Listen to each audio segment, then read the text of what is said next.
She has recently completed a solo bike trip to Ladakh. Not a small achievement. Bike and bike riding has always been a part of me. Like I started riding Yamaha RX since my fifth standard. My legs could not touch the ground. My father used to say, "It's okay, just a bike. There's no gender role." We coming from a small town, I did not expect my father answering this to people. Like anyone can ride it. It's nothing like that. First of all, we are riding at 15,000 plus feet. Okay. Once I stopped at an area, I started crying very loudly. She was telling me in my intercom, Sabrina, don't cry. If we cry, also we get breathing issue. We can't breathe. It's like, Yes. and Umlingla is 19,000 plus feet, wherein you don't get proper oxygen. And I always have a pepper spray in my bag, a cutter. The one thing I would want to tell to girls especially, see, we are taught, put your eyes down and walk. Don't look around. Just walk down. I don't recommend this to any of the females. When a guy stares at you, stare him back. If you fall weak, people will take advantage of it. Welcome to this podcast called Once Upon a Time, a show that deals with narratives of real lives. Before I start off with anything else, I would like to recite a few lines from one of my favorite poet, Maya Angelou's poem, Still I Rise. You may write me down in history with your bitter, twisted lies. You may trod me in the very dirt, but still, like dust, I'll rise. So here we are with the narrative of the woman that rises above all situations. And we have with us an incredible person, a small town girl from Valpoi who had larger than life dreams. So we have with us in our studios, welcoming you, Sabreen Shah, to the studios. Thank you, ma'am. Thank you very much. For most of you who do not know Sabreen, Sabreen Shah has completed her graduation from Government College of Arts, Science, Commerce, Sankili. That's where I met her as a teacher. From there, she pursued her B.Ed in English and Social Studies from Belgaum, following which she did her Masters in English from IGNU, and presently she is teaching at Vidya Mandir Higher Secondary School, Valpoi. She has recently completed a solo bike trip to Ladakh. Not a small achievement. And she is in the news as of now for the right reasons. So I would like to ask Sabreen, first let me congratulate her for the success and her safety back home. I would like her to tell us more about her experiences during this journey. So starting off with you, Sabreen, Yes, let ma'am. us go back to your school years and your childhood, and we would like to know, was this something that was always a part of your dream as a growing up girl? Yes, always. It's been always a part of me. Bike and bike riding has always been a part of me. Like since my childhood, I can't tell you which year or when, but as of now, I remember that I started riding Yamaha RX since my fifth standard. My legs could not touch the ground nor the gears, but I still know how to ride or like accelerate, brake, everything. And then on that's how it started maybe. And eighth standard, I started riding Yamaha RX with my brother. That's how there was no limit to my dreams then. Bike riding is a part and parcel of me. Yes. Did you have any opposition from members of the family or society? Yes, a lot, a lot. What I did was not a small thing, maybe. Like for us, as you told me, like we are from a small town. My father would always get taunts. See, you're giving your daughter a lot of freedom. This is not good. This is not good. My father used to say, "It's okay, just a bike. There's no gender role. It is my father. We coming from a small town. I did not expect my father answering this to people. Like there's no gender for the bike, and anyone can ride it. It's nothing like that. So that's how I suppose." I started riding more and I wanted to explore more. I felt good with my bike. I have this good connection with bikes rather than humans, I can say. Okay. So while the other girls of your age were playing with the probably dolls and kitchen sets and playing, just typical conventional roles, you were out there on a bike. Yes. Riding.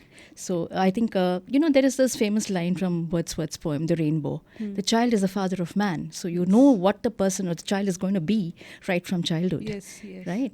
We would like to know who or what inspired you towards this trip? Inspiring will always three people behind me. That's Okay. my father, my mom, and my brother.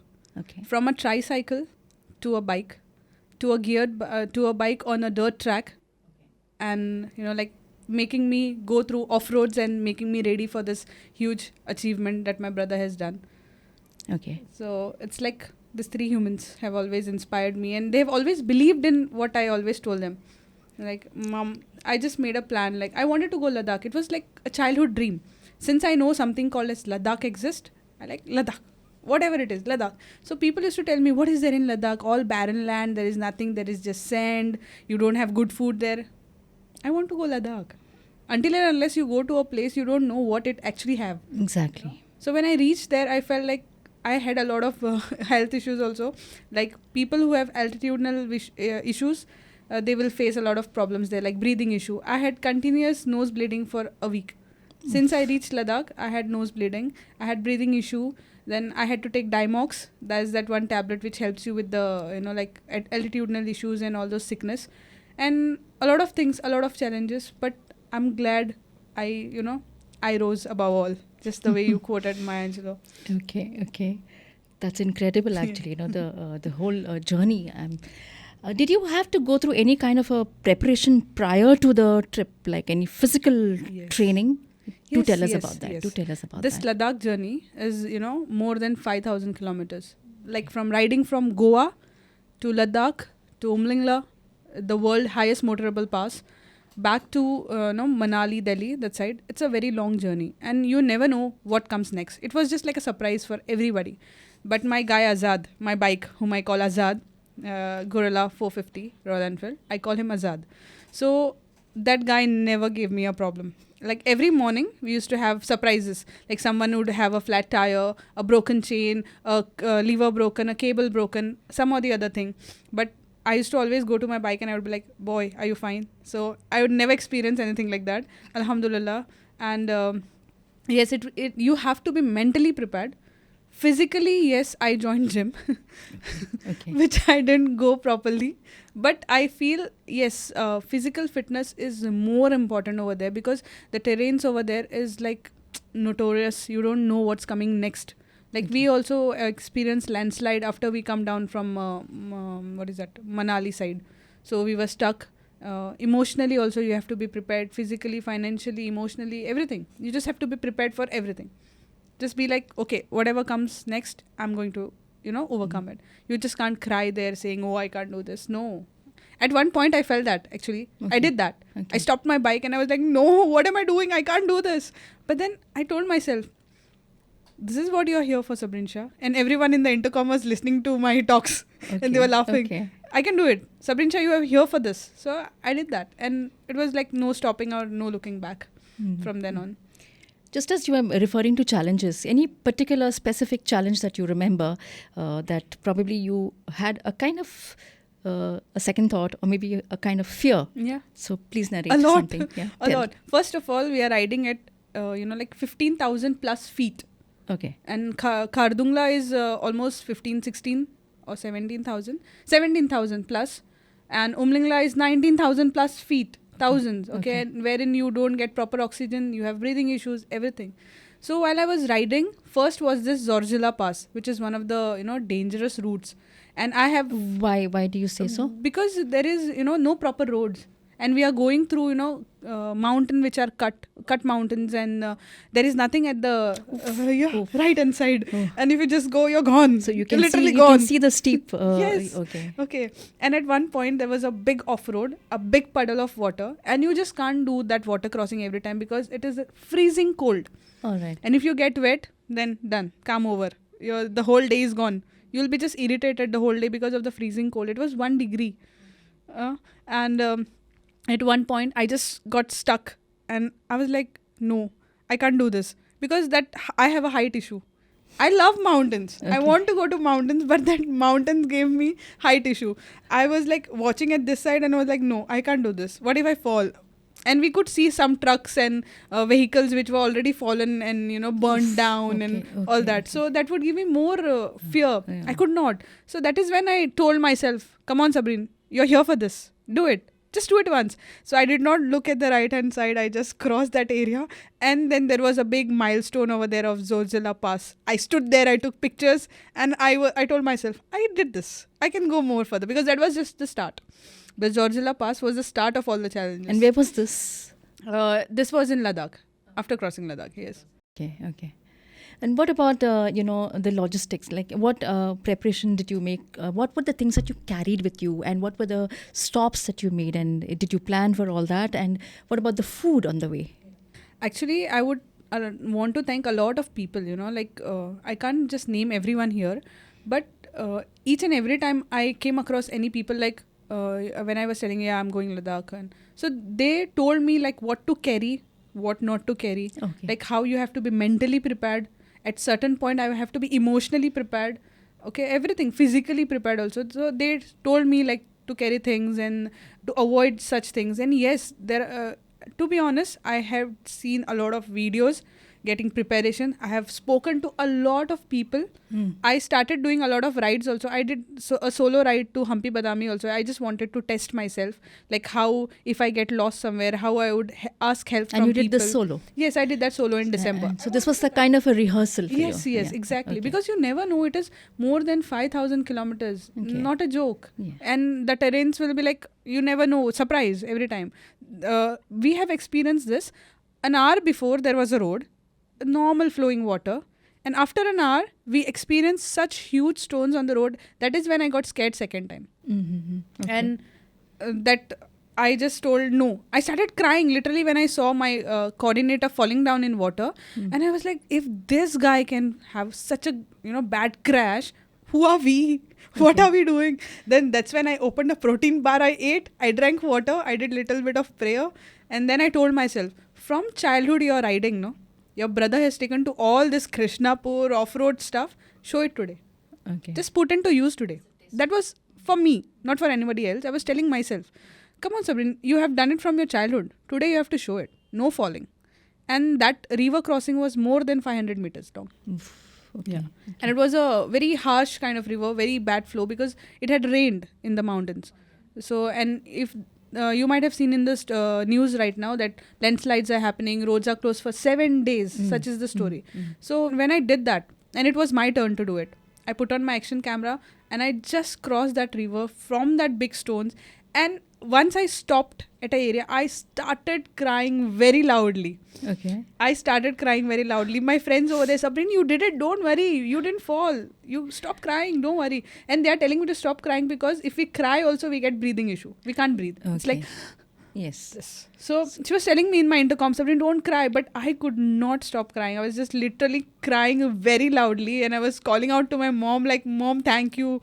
I did that and I recorded that as well. So all this communication was going on? Yes. Yeah, we were all connected through intercoms. Okay. Okay. And what about the food on the way? I mean, how did you manage don't expect anything. My father made me prepare. I'm always very picky about food. So you told me you want to go Ladakh? You have to eat everything. So I started eating like capsicum and tomatoes and whatever is there in the food. I used to always remove and throw them out. So I started eating, but you can't expect good food. To be honest, I'll tell you, I survived on protein bars.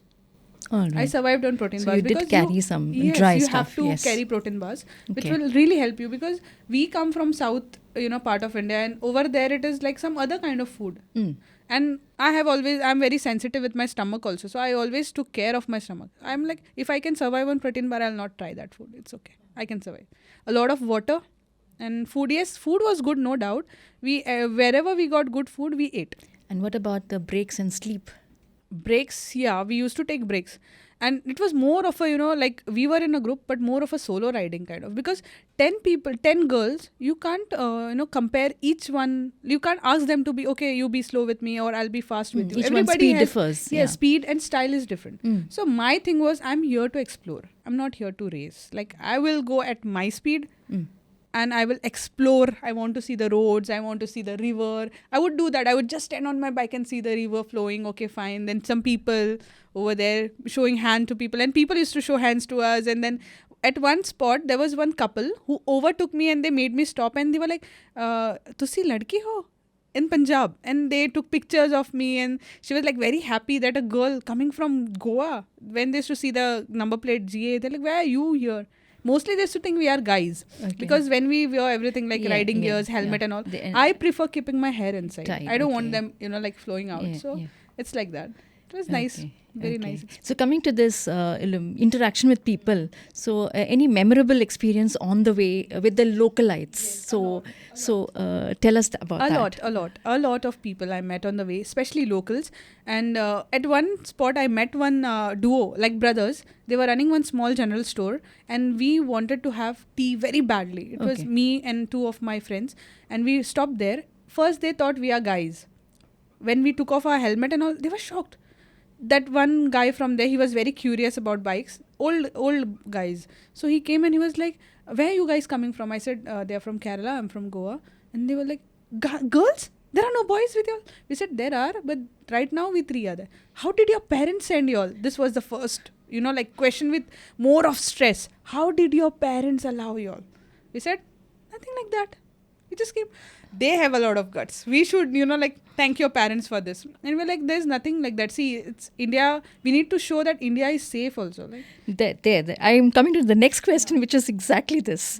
Did you ever at any point of time think about your personal safety? Because thinking of the crimes that are happening around and, unpleasant environment around for women. So did you any time have this anxiety issue or fear no. about personal safety? Alhamdulillah, mashallah, not yet. I'm a solo traveler. I love traveling, by train especially. I always have a pepper spray in my bag, a cutter. Okay. I'm waiting for the action, which never happened actually. Okay. I never experienced such thing. Okay, that's what nice. What You're is lucky. the one thing I would want to tell to girls especially? From my childhood, I do this. See, we are taught, put your eyes down and walk. Don't look around. Just walk down. I don't recommend this to any of the females. If my sisters who are there in the house, I will tell no. When a guy stares at you, stare him back. Okay. Stare him back. Why? Am I a piece, to stare or something? I think if you fall weak, people will take advantage of it. Just show that, okay, fine, cool. It's like that. So even when I'm riding, I'll be like, cool, yeah, what's there? And I was always, suggested by one of my friend's mother. I told I don't put my hair out. Mm-hmm. That's the main reason. I don't let it show people that, okay, it's a girl. You never know. Anyone can follow you or whatever. So I just be prepared like my side. But I have never experienced That was what such I thing. meant when I asked you the question about personal safety, whether you had any fear of anyone following you, because people knew that you were all girls going. No, never. Alhamdulillah. And I'm very grateful to Almighty that we never experienced such thing in our lives. Yes. And knowing that you come from a very orthodox background, socially I'm talking about, I would like you to tell our viewers about how your parents encouraged you. My mom is very sensitive. She will get scared listening to people's talk. Okay. And my father will be like, he has always told me this, okay? Like, try. Okay, so it was your dad who kind of pushed you forward. Yes, always. My father always has this. Try. Why? Without trying, how can you say that I can't do it? Try. Even before learning car, he used to tell me, see, you should not be dependent on anyone. Learn. That's nice. You can't say no. That's nice. And we never had a non-gear bike in our house. Recently, we took a non-gear bike in our house. He don't like that. He doesn't like non-gear bikes. So that is how, I guess, I learned the bike early. Okay. Yeah.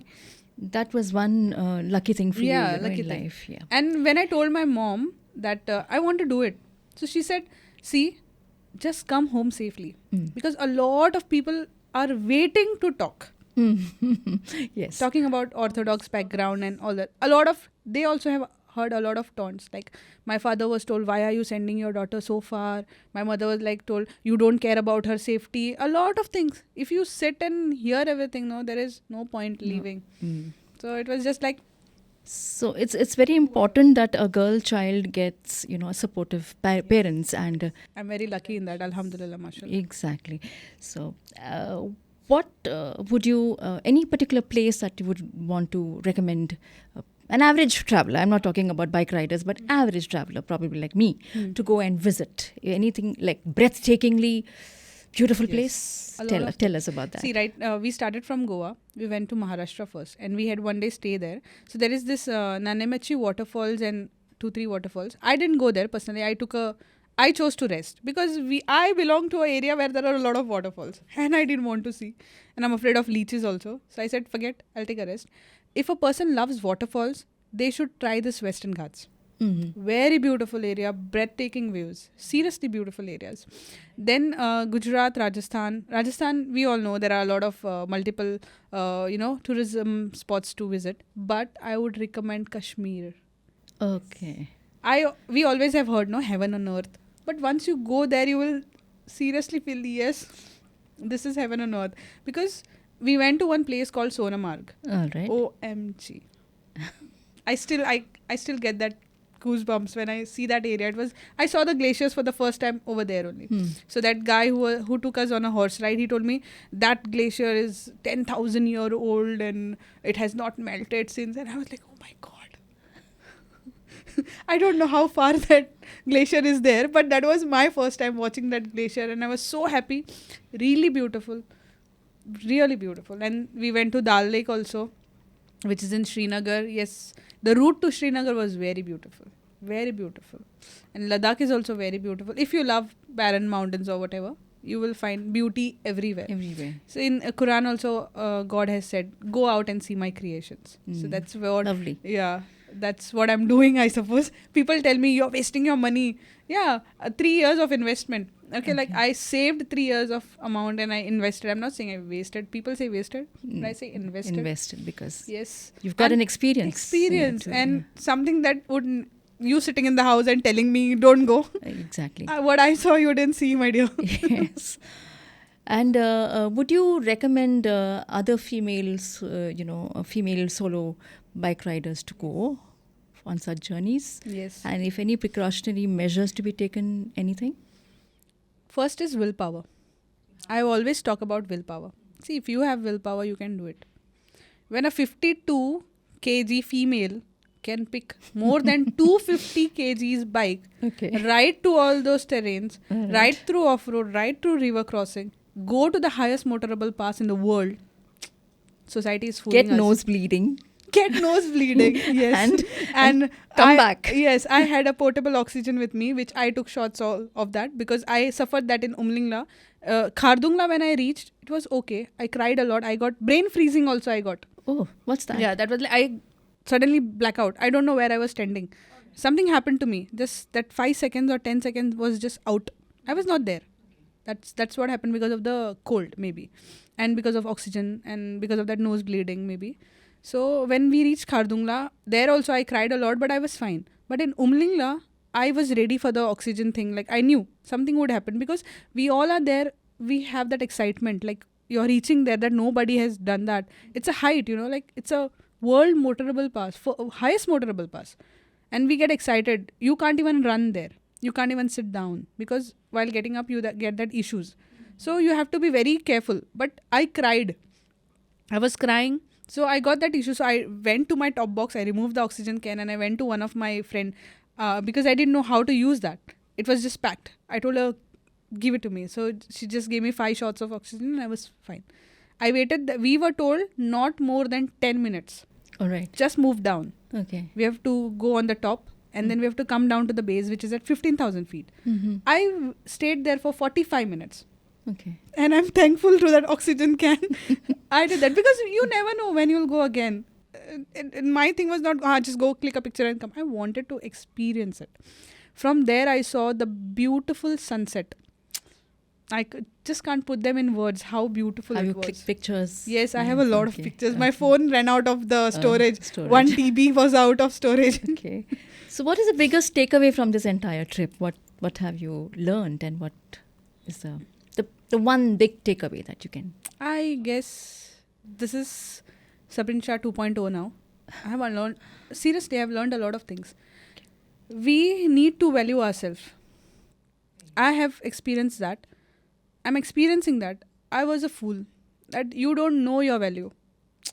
I was doing something which even back, I would like to remind myself about it. Like in 2017, I represented Goa for Supercross and I'm the first girl of Goa to ride in Supercross as well. Okay. So still, I didn't know my value. I could do things, but I would, and you told me a message to the girls. I tell my sisters who are there, younger ones and girls and all, I tell them, focus on your career. Things will wait. Because that was my peak age at 21 years of, when I was 21 years old, I did that. That age is, like behek jane wali. But I did that and I was so happy. I tell my sisters also, like, see, everything will wait. First, you make a point that you are someone today. Nobody should, let's pick you Establish and put you, your, establish yourself your first. identity. Things will wait. Exactly. If it is there, things will wait. The right thing will never go. It will True, never go. True. And I think you're becoming an inspiration for all the young girls who are, hell-bent on, following their dreams.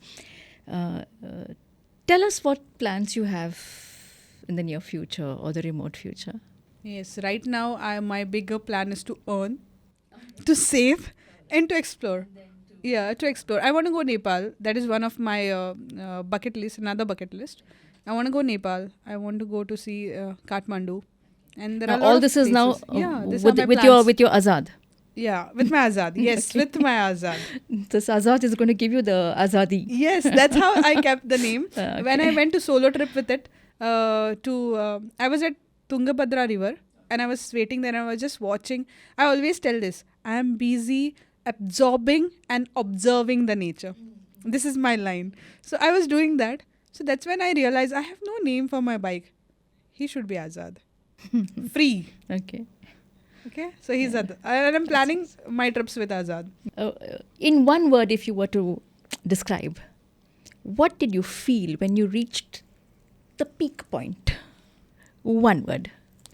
I would never say that I am proud because I believe whatever you do, no, it's always from Almighty. Because I know how I cried and I asked that in my prayers. Like I used to tell, Ya Allah, please write this for me. This was my lines. Like, please write it for me. I know people say until you do it, it can't happen.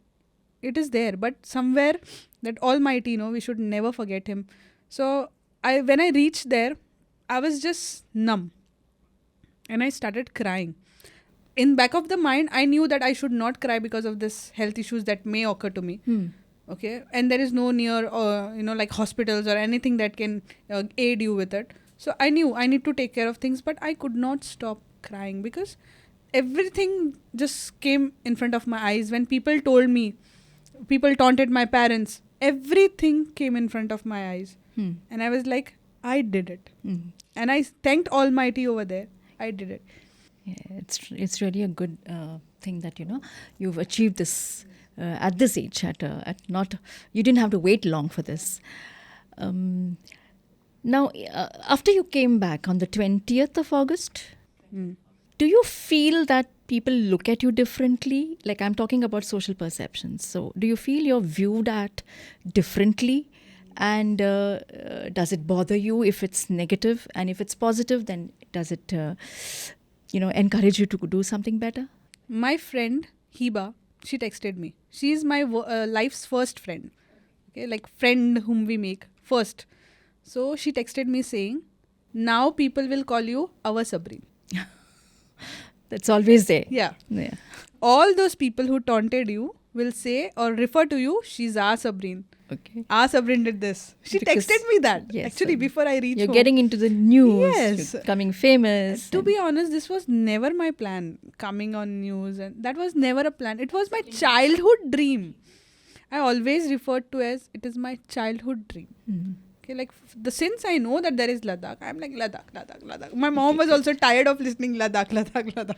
Okay, now coming to my last question. Any message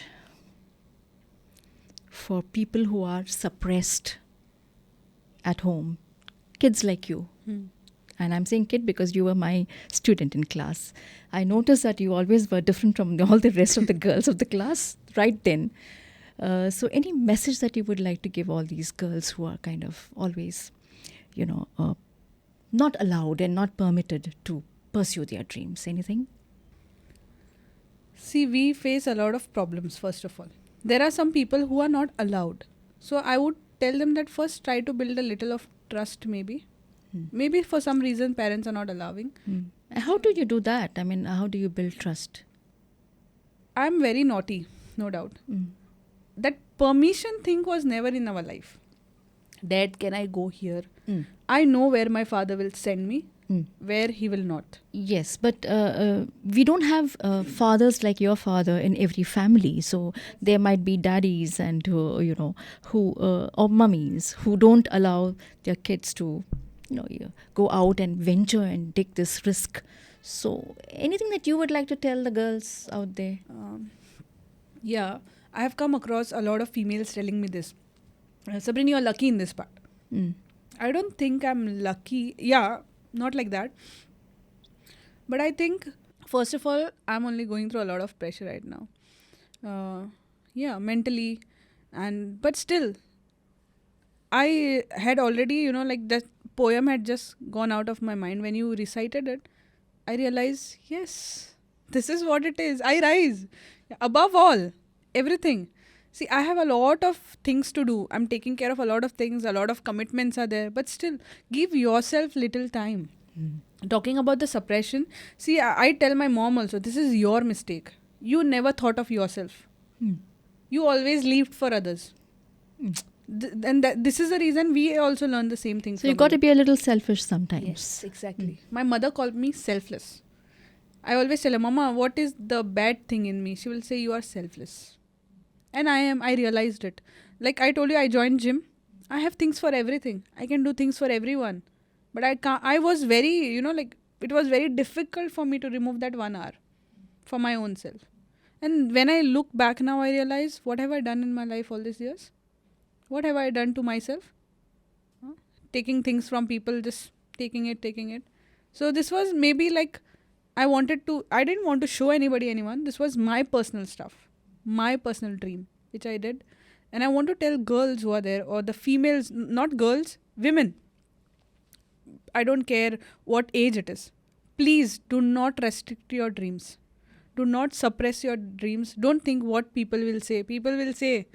People have mouth, they will say. We have tongues to we wag. have, yes. 4 लोग 4 बातें करेंगे. At last they will say, अच्छा आदमी था.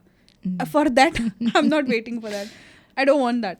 A lot of things were there in past as well. When people said me, no, Sabrina did this, Sabrina is like, I'll say, I'm not bad, I'm worst. Take it from me. I'm worst. What you will do? What can you do of me? So now, maybe this new version of me, I'm not proud. I am not at all proud. Saying proud will be I'm very much scared of Almighty. I'm not saying But I'm there's proud. a different kind of pride that you probably Yes, experience. yes. It's not that what we call the ghamand. No, not But it ghamand is a at all. kind of a self-respect pride. Yes, self-respect. Exactly. The self-respect which was missing, Yes. which I expected, people whom I love or people whom are there in my life would do that. They didn't do it. So now it's like, fine. And you don't have to depend Yeah, on, depend on anyone, external yes. praises. You can, as long as you pat your own back for what you've done, because we live life only once. And my thing was, even if we are going in this group or whatever, it is a solo game. You have to be prepared. Like if you not fall, or if you even lose your balance, you should have that stamina to pick your bike on your own. Pick yourself, dust yourself up and start again, which we have done. Very figurative also about life also. Yes. In life also, it is very practical. Even if things happen, yes, I have a lot of things like that, like giving a lot of time for others, value for others. Somewhere in that phase, I lost myself. You lost yourself. And this is the past. Right now you're Yes. different, right? Yes, Alhamdulillah. I hope so. I continue with the same. Coming from a literature background, I would want to end this podcast on a literary note, Very nice. quoting my very favorite poet, Robert Frost. The same poet who you did a project My on. project on, yes. He was. We did a project on him. So, but I would want to, change one word. Okay. And the poem goes, "The woods are lovely, dark and deep, but I have promises to keep, and miles to ride before I sleep, and miles to ride before I sleep." Typical literature student, right? Yes, and that's in my Instagram bio lines also. Miles to ride before I sleep. So, on that note, let us all congratulate you once again for the success, trip that you had, and we wish you all the very best Yes. in your future endeavor. I think this is one girl who has broken the barriers of conventional gender narratives and has proved that no matter what background you come from, you can always pursue your dreams and stand smiling, tall, and courageous. Thank you. Thank you very much.